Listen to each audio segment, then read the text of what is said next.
రెండవ అధ్యాయం. నయోమికి తన భర్త తరపు బంధువు ఒకతను ఉన్నాడు. అతను చాలా ధనవంతుడు. అతని పేరు బోయజు. అతను ఎలీమెలెకు వంశానికి చెందినవాడు. మోయాబీయురాలైన రూతు నయోమితో, దయచేసి నన్ను పొలాల్లోకి వెళ్ళనివ్వు. నేను వెళ్ళి నా మీద దయ చూపించే వాళ్ళ వెనుక పరిగె ఏరుకుంటాను అంది. అప్పుడు నయోమి, సరే అమ్మా, వెళ్ళు అంది. దాంతో ఆమె పొలాల్లోకి వెళ్ళి కోత కోసేవాళ్ల వెనక పరిగె ఏరుకోవడం మొదలుపెట్టింది. అనుకోకుండా ఆమె ఎలీమెలెకు వంశానికి చెందిన బోయజు పొలంలోకి వచ్చింది. సరిగ్గా అప్పుడే బోయజు బేత్లెహేము నుండి వచ్చి కోత కోసేవాళ్లతో, యెహోవా మీకు తోడుండాలి అన్నాడు. అందుకు వాళ్ళు, యెహోవా నిన్ను దీవించాలి అన్నారు. తర్వాత బోయజు కోత కోసే వాళ్ళ మీద అధికారిగా ఉన్న యువకుడిని, ఆ అమ్మాయి ఎవరు తాలూకా అని అడిగాడు. అందుకు ఆ యువకుడు ఇలా జవాబిచ్చాడు, ఆ అమ్మాయి మోయాబీయురాలు. ఆమె నయోమితో పాటు మోయాబు ప్రాంతం నుండి వచ్చింది. ఆమె, నేను పరిగె ఏరుకోవచ్చా, కోత కోసేవాళ్ళు వదిలేసిన ధాన్యపు వెన్నెల్ని పోగేసుకోవచ్చా అని నన్ను అడిగింది. ఆమె పొద్దున వచ్చినప్పటి నుండి పనిచేస్తూనే ఉంది. ఇప్పుడే కాసేపు విశ్రాంతి తీసుకోవడానికి నీడపట్టున కూర్చుంది. అప్పుడు బోయజు రూతుతో ఇలా అన్నాడు, అమ్మా, నా మాట విను. పరిగె ఏరుకోవడానికి వేరే పొలానికి వెళ్ళకు, ఇంకెక్కడికి వెళ్ళకు. నా పొలంలో పనిచేసే అమ్మాయిలతోనే ఉండు. వాళ్ళు ఎక్కడ కోత కోస్తున్నారో చూస్తూ వాళ్ళతో పాటే వెళ్ళు. నిన్ను ఇబ్బంది పెట్టొద్దని నా దగ్గర పనిచేసే అబ్బాయిలకు చెప్పాను. నీకు దాహం వేసినప్పుడు కుండల దగ్గరికి వెళ్ళి ఆ అబ్బాయిలు చేదిన నీళ్లు తాగు. దాంతో ఆమె నేల మీద పడి సాష్టాంగ నమస్కారం చేసి అతనితో, నేను నీ దృష్టిలో ఎందుకు దయ పొందానో, పరదేశినైన నా గురించి నువ్వు ఎందుకు పట్టించుకుంటున్నావో తెలుసుకోవచ్చా అంది.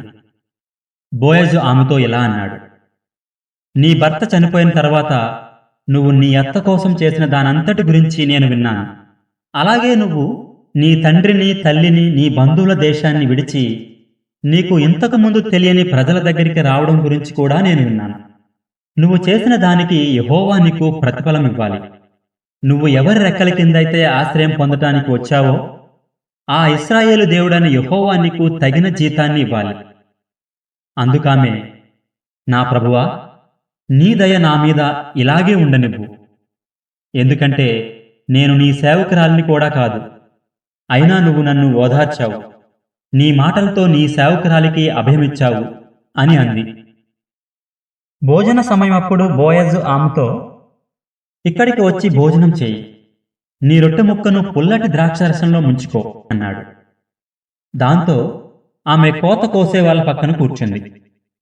అప్పుడతను ఆమెకు కొంత వేయించిన ధాన్యాన్ని ఇచ్చాడు. ఆమె కడుపు నిండా తింది, కొంత మిగిలింది కూడా. ఆమె పరిగె ఏరుకోవడానికి లేచినప్పుడు బోయజు తన దగ్గర పనిచేసే అబ్బాయిలకు ఇలా ఆజ్ఞాపించాడు, ఆమెను ధాన్యపు వెన్నెల మధ్య కూడా పరిగె ఏరుకోనివ్వండి. ఆమెను ఇబ్బంది పెట్టకండి. అంతేకాదు, మీరు పనల్లో నుండి కొన్ని వెన్నెల్ని తీసి ఆమె ఏరుకోవడానికి వదిలేయండి. ఆమెకు అడ్డు చెప్పకండి. ఆమె సాయంత్రం వరకు పొలంలో పరిగె ఏరుకుంటూనే ఉంది. ఆమె తాను ఏరుకున్న వెన్నుల్ని దుల్లగొట్టినప్పుడు దాదాపు 1 ఈఫా బార్లీ గింజలు వచ్చాయి. ఆమె వాటిని తీసుకుని నగరంలోకి వెళ్ళింది. ఆమె ఏరుకొని తెచ్చిన గింజల్ని ఆమె అత్త చూసింది. రూతు తాను కడుపు నిండా తిన్న తర్వాత మిగిలిన ఆహారాన్ని కూడా తీసి అత్తకు ఇచ్చింది. అప్పుడు నయోమి ఆమెతో, ఇవాళ నువ్వు ఎక్కడ పరిగె ఏరుకున్నావు, ఎక్కడ పనిచేశావు? నీ మీద దయ చూపించిన వ్యక్తి దీవించబడాలి అంది. దాంతో ఆమె తాను ఎవరి పొలంలో పనిచేసిందో తన అత్తకు చెప్తూ, నేను ఈవేళ బోయజు అని అతని పొలంలో పనిచేశాను అంది. అప్పుడు నయోమి తన కోడలితో, బ్రతికి ఉన్న వాళ్ళ పట్ల, చనిపోయిన వాళ్ళ పట్ల తన విశ్వసనీయ ప్రేమ చూపించటం మానని యెహోవా అతన్ని దీవించాలి అంది.